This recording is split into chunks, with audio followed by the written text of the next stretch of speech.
Lolis Chiga, kinakausap mo pa ba ang dati mong kapartner, Donnie?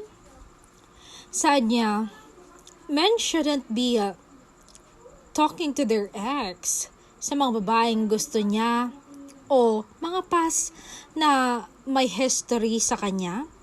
Hindi na pwede. Hindi ito insecurity ito ay respeto. Kasi ang loyalty ay hindi lang no cheating, kundi hindi pag-entertain ng anything na makakasira ng trust. Kapag mahal mo, pinoprotektahan mo yung peace ng relasyon. Kaya pinoprotektahan ko lagi si Belle.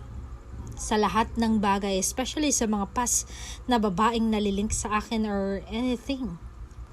Ayokong masaktan si Belle.